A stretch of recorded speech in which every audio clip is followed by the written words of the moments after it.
Alright, so this is the worksheet that I'm having you guys open up and do for classwork and homework. It's going to be, you got to type in your answers in the Math Excel when you're done with it. It's a 7.1 worksheet.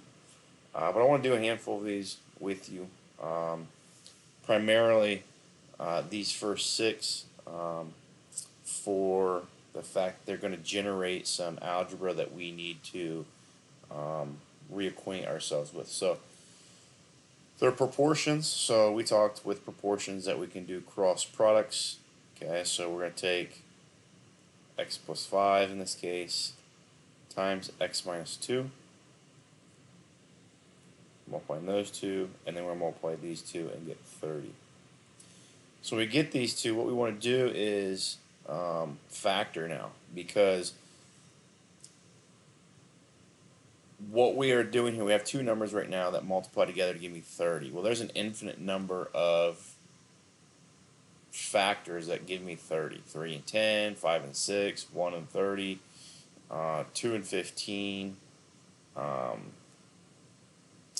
90 and 1/3. Okay, so we can do all kinds of things. So we can't really narrow our focus on what two values here will have to be there. Okay, so what we need to do is somehow make that 0. Okay, and we could just move 30 over right away, but there are some like terms over here that 30 needs to merge with, and specifically it's, if we look at those two, there's a negative 10 over here. So basically what happens is when you don't have this number to be 0, when you've got a binomial times a binomial, what you have to do is you have to FOIL out this binomial times binomial. So we get x times x gives us x squared. That's first times first. Now outside times outside gives me negative 2x. And then inside times inside gives me 5x. So negative 2x plus 5x is 3x. And then 5 times negative 2 is negative 10. Is now equal to 30. Now we can move that 30 over, subtract 30 from both sides, and we get x squared plus 3x minus 40 is equal to 0.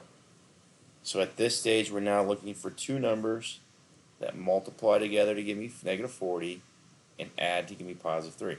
Now, because they give me a product that's negative, one has to be positive, one has to be negative. So now it's x here and there, because this is x squared, 1x squared. And the two numbers that do this are negative 5 and positive 8. And I'll show you a way that you can do this using some technology if you struggle finding your factors. So then now we can say, okay, well, if x minus 5 times x plus 8, these are just a number times a number when I know what x is. If they're going to multiply together and give me 0, that means that one of them, maybe it's the x minus 5, has to be 0 itself. Or maybe it was the x plus 8 has to be 0. And when I solve those two little equations, I get my two answers. X has to be 5 or x is negative 8. One thing with proportions that you want to make sure that you pay attention to is we knew at the onset that x could not be 2. So for whatever reason, if you ever get 2 out of this for this problem, you would have known you can't do that because you cannot divide by 0. Because if x was 2, this would be 0. So those are our two solutions there. If you're a person that struggles with finding the factors that add up, that multiply together to give you like 40 and add up to give you, in this case, 3, what you can do, I'll give you a couple different options here. You can go to your TI-83, you go to y equals, and what you're going to do in y1 is you're actually going to take in the number 40, and you're going to divide it by x. Okay, so you'll always take that last number, that c term, and divide it by x. Then you're going to go to second table, And your table should populate with your integers here. So I can scroll down here. Let me make this a little bigger.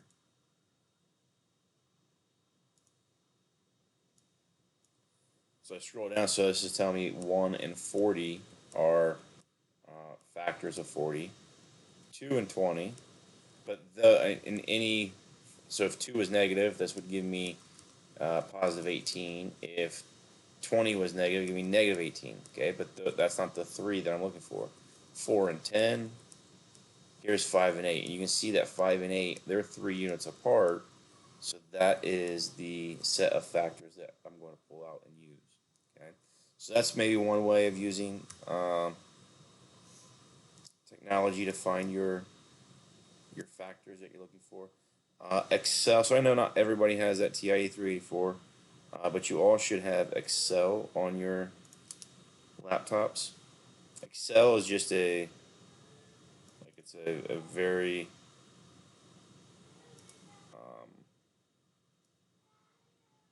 useful calculator. It's a very programmable calculator, if you want to call it that. Um, Basically, what I'm going to do is I'm going to put my factors in here, my integers, and the quick way of doing it is just to set up a pattern, and then you're going to highlight you're going to click and drag and highlight 1, 2, 3, and then there's a little square down here in the bottom right hand corner, and then when I put my cursor on it, it changes to that thin crosshair. I'm going to click and hold and drag down. You can see that little box on the right hand corner there, 7, and then it's changed to 8. Basically, what it's doing is just however far I want to drag, it's following the pattern that I established. So if I would have established a pattern like 3, 6, 9, and done the same thing, or did the same thing, you would see that it's going to go to 12, 15, 18. It just creates that pattern. This is the pattern I want. Okay. Now what I'm going to do is I want to hit equals, and then take the C term that we were using, so 40. And now I'm going to hit divide. Now previously on the TIA3 we divided by X. Here I want to divide by, these are essentially my X's. Okay, so I'm just going to divide, I'm going to equals 40 divide, and then I'm just going to click on that box right there. And then hit enter. And it'll do that division. It'll take 40 and divide it by 1. If I click on that box, and then click on the bottom right hand corner, click and hold, and now drag, basically what it's going to do is it's going to copy that formula that I just created. You see there it says 40. I'm going to double click on it. It should show you. There you go. Highlights the things that are being used to do division. So 40 divided by that blue box. If I click on this one, now you're seeing 40 divided by that blue box. 40 divided by that blue box. Okay. So then again, you see right there your 5 and your 8. Those are the two that are 3 units apart. We could do some more coding to this. That would maybe maybe if we took the differences of these two columns and put it in this column, that would help us maybe find that 3 faster. But I think that's maybe a tool that could be useful for you. I don't know. I want to say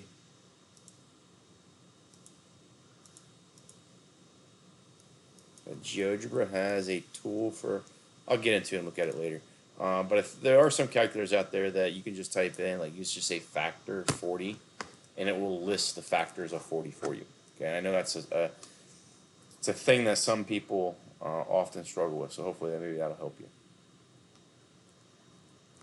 So that was 21. Let's do 23 here. So cross multiply m plus 3 times m minus 4 is then going to equal 44. So m times m gives me m squared. I'll have 3m and negative 4m, so that's negative 1m, and then minus 12 equals 44.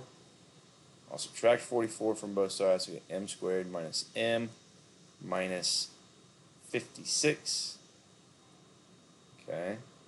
So my hopes are that you guys can see the two numbers that do this, but if not, this is the nice thing about um, this calculator. And we can actually, I'm going to show you another way of doing this that might be quicker. Let's delete this out. Let's delete it all out. So let's do this. Let's say C term. We'll put that in that box. So we'll put say 56. Okay. And now in this row, I'm going to go, or this column 1, 2, 3. We're going to drag those down. Okay, so you can keep dragging that as far as you need to. But now I'm going to say equals. Now I'm going to want the 56 to be divided by these numbers. So I'm going to go 50. I'm going to click that button and then divide by that one. Okay. But I'm going to do something a little special here. I'm going to put a $sign around the A on both sides of the A. And what that does is it's now going to reference this. So when I click and drag, it's always going to put the 56 as that number right there. Click and drag. I'll kind of prove this point to you here. So if I double click right here, you see that it still goes back to A2, which is that 56. Okay. So Control Z, enter. Okay. So why do I like that? Well, now that we've set this up this way, going from problem to problem. Remember, the last problem was 40. So if I change this number to 40, watch this column right here. All changes. It gave me the factors now of 40. Factors of 56. Okay, so we're going to use this now throughout the rest of the problems to see if it can help us generate those factors a little bit quicker. But my hope is that you knew 7 and 8 were the two that you were looking for. They're the one that are a set of factors that are 1 unit apart. So now that's negative, so that's a negative and that's a negative, so the 8 has to be negative. So then x equals 8 and x equals negative 7.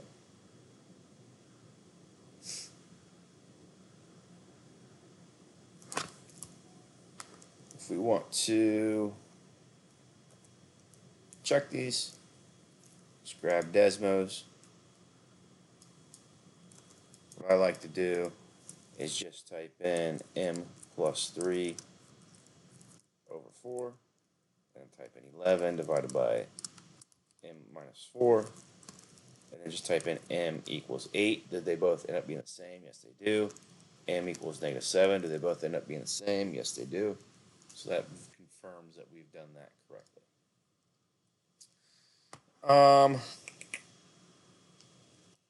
Let's do number 25 together. So p plus 4 times p plus 5. P plus 4 times p plus 5 equals 6. So that's going to be p squared plus, before p plus 5p is 9p, plus then 20 equals 16. Not 16, 6. Don't know why I wrote that. 16. Subtract 6 from both sides, so you get p squared plus 9p plus 14 equals 0. Now, because that's positive and that's positive, both my factors are going to be positive down here. Obviously, it's 2 and 7, but if you go back to Excel and say, okay, I don't know it, type in 14 there, hit enter. You see 2 and 7, you add those together, you're going to get your 9.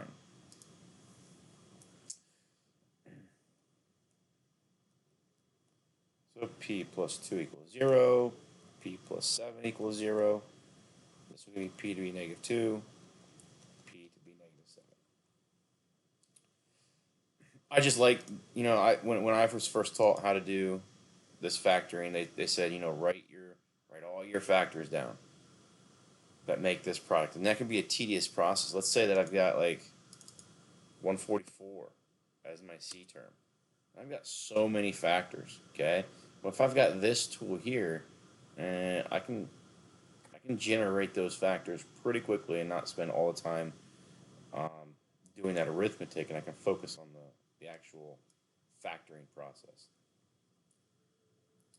Uh, so I asked you to do a handful of these for this one. I don't ask you to do all. So when you um, get ready to do this worksheet or finish this worksheet, make sure you have Math Excel open. I believe I have you starting at 27.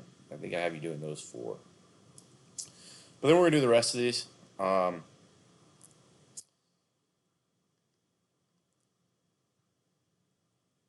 So I'll do a couple of these with you. Some questions that I think are good to go over together before you start the assignment. It says the Big Town football team, that's number 20. The Big Town football team outscored its opponents 5-2 last season. Okay? 5-2. It says if their opponent scored 38 points, how many points did Big Town score? Okay? So Big Town scored 5 points to every 2 points its opponent scored. So the numerator is Big Town's scores. Okay? Now we don't know how many points they scored overall. That's what we're looking for. We'll call that X. We know their opponent, so this is their opponent's score. We know they scored overall 38 points. So now we can cross multiply. Now here, this is just me. You can do it how you feel comfortable. I'm not going to multiply this out. I'm just going to write it as 38 times 5. And the reason I'm going to do that is because I'm going to divide both sides by 2. And when I do that, I can see that that 38 and that 2 cancel and gives me 19 and 5. And then 19 times 5 is 95. So Big Town scored 95 points. And if I, think about this, 5 divided by 2 is 2.5. 5 divided by 2, 2.5. And you should always be able to check these. Is 95 divided by 38 still 2.5? And that should be true. If this is a proportion, that's going to be true. Okay.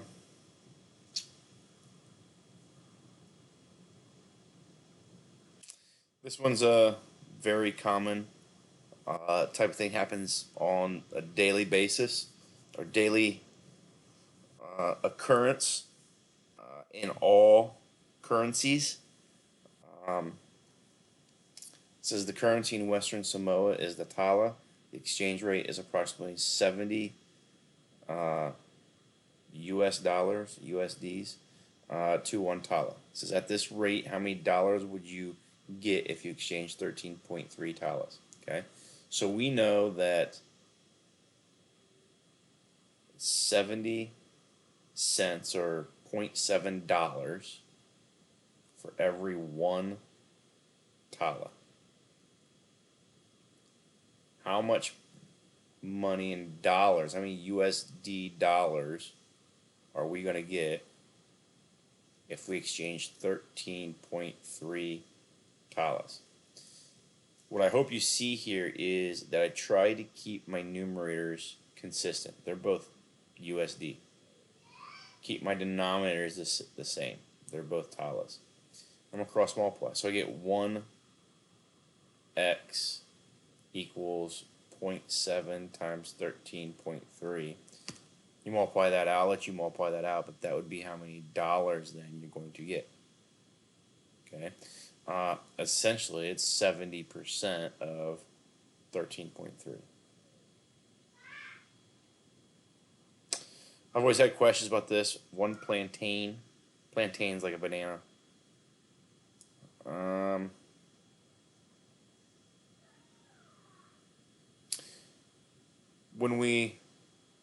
So we're doing proportions, and this is a great scenario here with proportions. Let me see. I think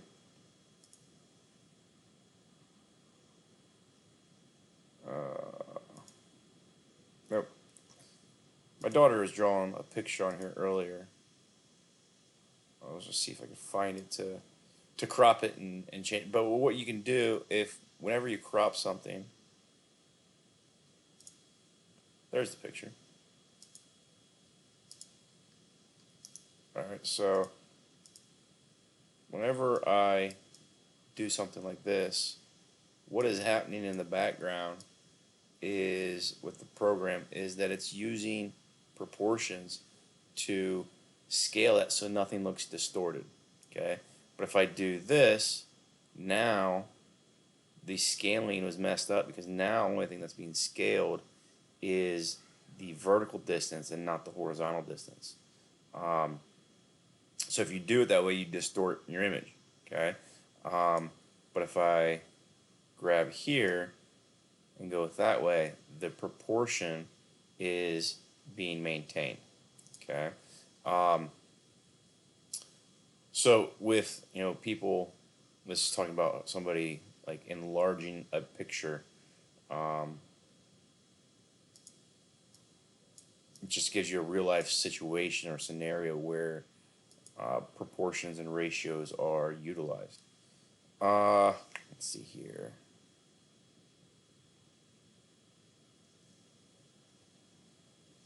This situation number 35 is common.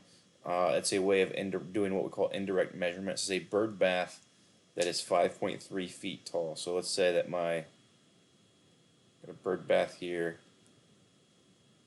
5.3 feet. So it casts a shadow that's 25.4 feet long. Find the length of the shadow that an 8.2 foot adult elephant casts. So if I got my elephant here as being 8.2 feet,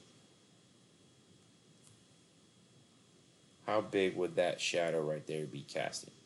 Now the idea of this problem is, obviously we're using the sun to help cast shadows. And as the sun moves across the sky, the angle, we call it an angle of depression, or we call it angle of elevation as well.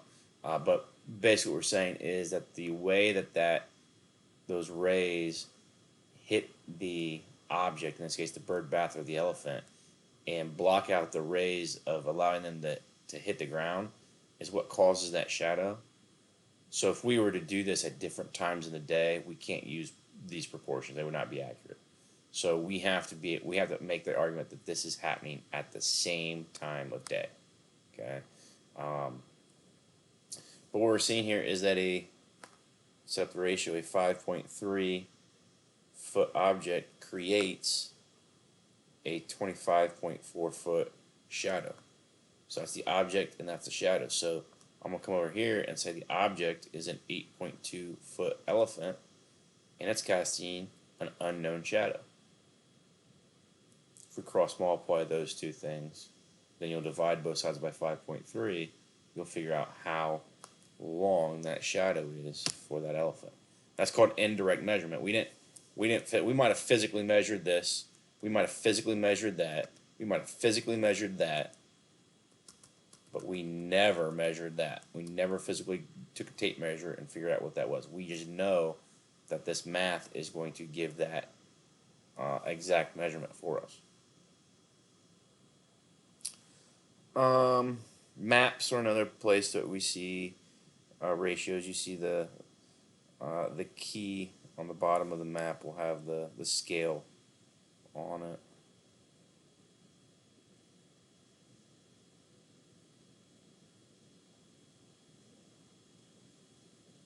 I like this question. Either one of these. Let's talk about this one down here. It says, Sarah worked 10 more hours than Josh. If Sarah worked 7 hours for every 2 hours Josh worked, how long did they each work? Okay. I like to look at this phrase right here, because it kind of tells me Sarah. So I'm going to write S over J, so I can remember my components here. But Sarah worked 7 hours for John's 2 hours. Okay, so my numerator is Sarah's information. Here it says Sarah worked 10 more hours than John. Sarah worked 10 more hours than John. I have no idea how much John worked.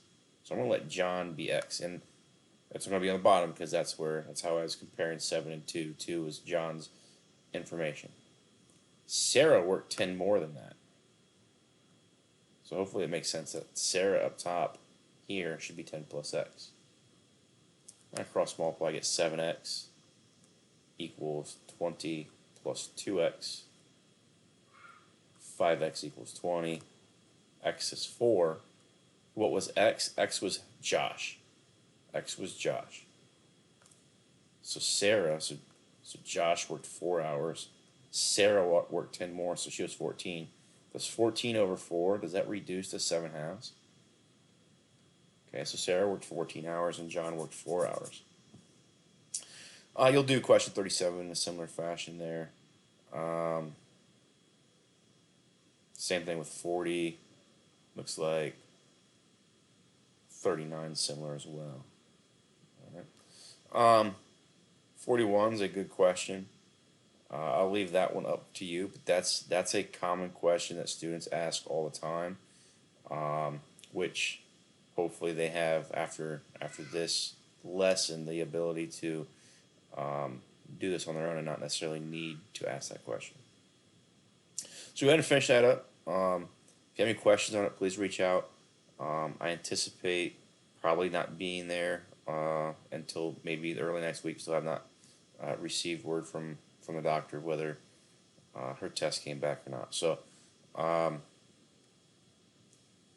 keep in touch if you have any questions. Always willing to help.